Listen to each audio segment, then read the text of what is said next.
Pemirsa Gatra TV, Anda kembali menyaksikan Gatra Insight. Pak Mukhliswan, sudah banyak beberapa pakar dan juga direktur dan juga ketua dari lembaga, ada dari LIPI, Bapak Firman Nur yang mengatakan bahwa staf sus milenial ini menghambur-hamburkan uang.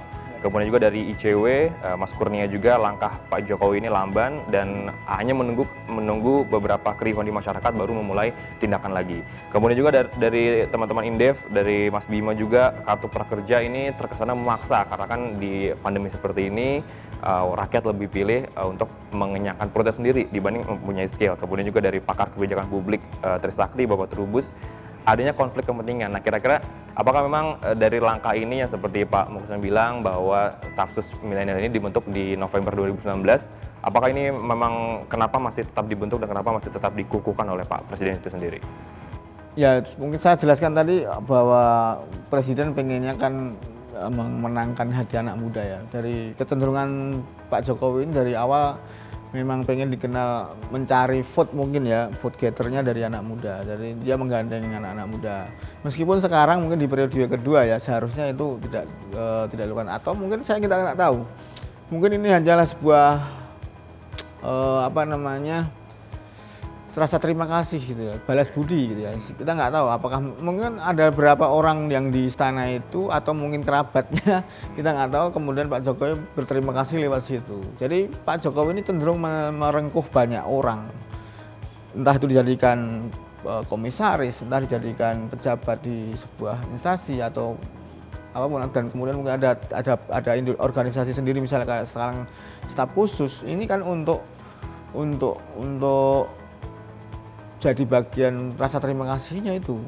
Di periode pertama mungkin sudah dibantu beliau ya, kemudian sekarang di periode kedua itu sebagai balas budi kemudian dia menempatkan banyak orang. Nah, ini yang jadi kritikan itu, bahkan ada posisi wakil menteri kalau kita lihat. Dari sisi ini sebenarnya kan secara good government itu tidak baik gitu ya.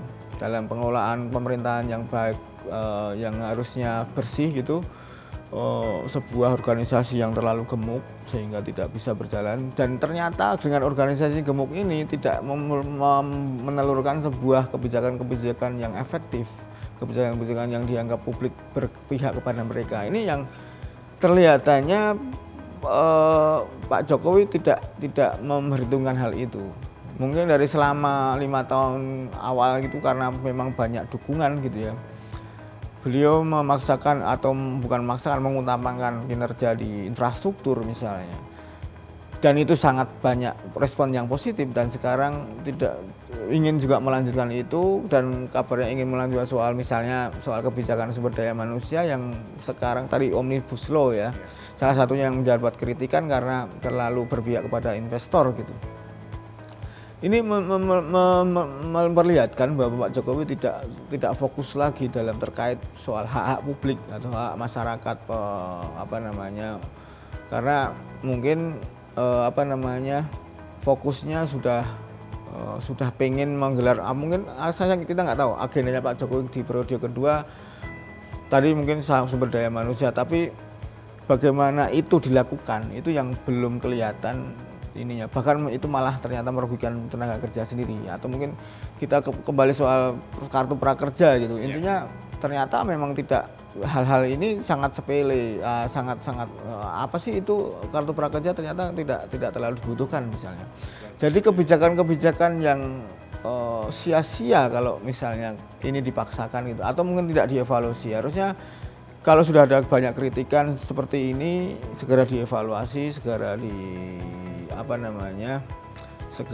dirubah kalau agar tidak terjadi itu tadi protes yang selalu. Sebelum pandemi Covid ini sebenarnya sudah diprotes, tapi karena ada Covid mungkin protesnya berkurang. Tapi intinya seharusnya ini jadi perhatian. Kemudian kita tahu mungkin Pak Jokowi katanya tidak punya beban ya, tapi kalau kita lihat ya bebannya beliau pengen dikenang positif atau negatif nantinya kalau memang beliau sampai selesai gitu intinya. Oke, mungkin kedepannya langkah apa nih yang bisa mungkin Pak Jokowi atau juga staf sus milenial yang masih bertahan di lingkaran pemerintah sendiri, langkah apa mungkin yang harus dilakukan oleh Pak Jokowi dan juga teman-teman dari staf sus milenial agar mungkin lebih mengerti lagi bagaimana situasi politik di Indonesia sekarang ini? Ya intinya memang kalau tetap bertahan di sana ya jadi politisi saja gitu. Kalaupun memang diperlukan gitu, karena kita nggak tahu posisi staf khusus milenial ini kan sebagai penasihat. Kita nggak tahu nasihat apa sih yang diberikan mereka ini di sana gitu.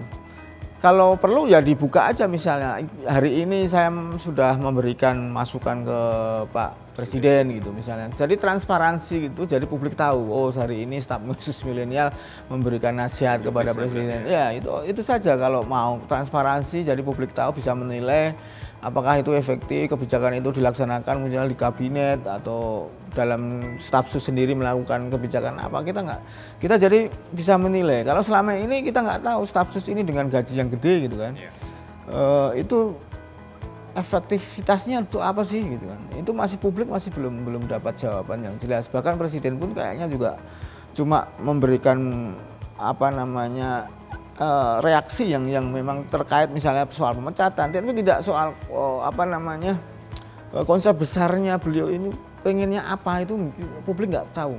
Taunya cuma itu jadi vote getter aja gitu kan, intinya seperti itu. Ini jadi kalau kita lihat memang perlu, kalau pengen pemerintahan ini lebih baik ya ini harusnya transparansi itu tadi. Oke, semakin menarik pemirsa Gatra TV perbincangan saya dengan Pak Mulus Hasan, tapi Gatra Insight harus rehat sejenak.